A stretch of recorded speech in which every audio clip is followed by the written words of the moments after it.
Okay, it's kind of windy out here, so you might not be able to hear me too well.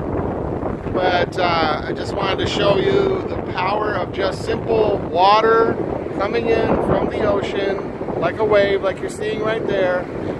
When it's high tide, it fills up a very large area of water that's kind of like an inland sea.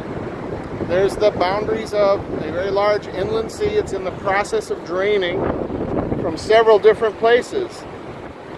And it's pretty impressive that simple wave action can do what it's doing. I mean, just look at this. Okay? This is something else. I mean, look at those side canyons that are beginning to form. That once this dries into rock, those will simply continue to be reinforced and reinforced. This is the same little rivulets that I filmed the other day. So in 72 hours, look what's happened. You got a whole channel up that way. You got a whole nother channel this way. And yet another channel this way. And if I go up here, here's a smaller one that's just beginning to form. All of these could come together and become Grand Canyon or Bryce Canyon. Now I'm walking up against the wind here. Like I said, I don't know how well you're going to be able to hear it.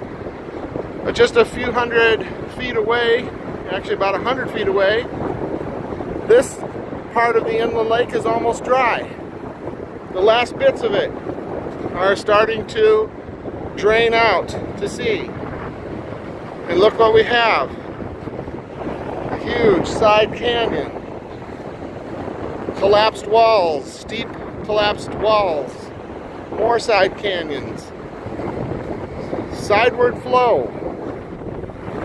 This is really just amazing that this is happening like this. You come over here, take a look. This was once, quote unquote, Grand Lake, if you will.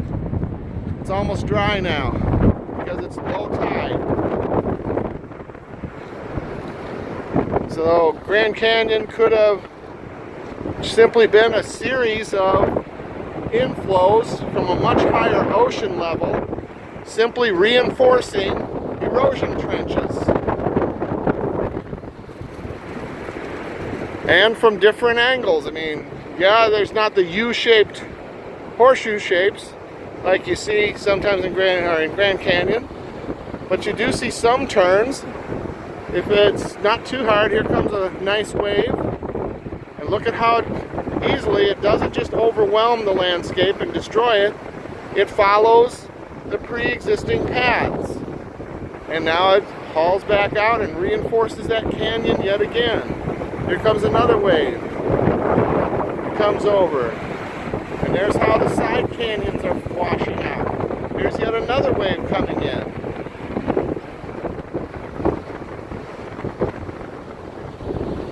This one is going to almost reach the point where it will refill. See, it almost reached the point of refilling that lake partially. And now it's draining back out. And these were much, much smaller yesterday. I'm going to move down the shore a little bit further, see what other ones are doing. But as far as you can see, in the distance, you have these canyons. Yeah, they're straight. These are straight. Okay. But under different conditions, you can imagine how quickly curved canyons could form. So anyway, I'm going to go ahead and walk down a little bit further, just see what there are, just show you how many there are. There's another one, yet another one, draining more of that huge lake that used to cover 3 western states. And you can see that here's a particularly interesting flow. As that water abates some, you might actually get some twists and turns. Again, there's different conditions for each of these, and as such you get different types of flow. Here comes another huge wave. There's another wave. It's now caused to refill to some extent. It'll be very interesting to follow up on this over the next few days and just see what exactly goes on with it.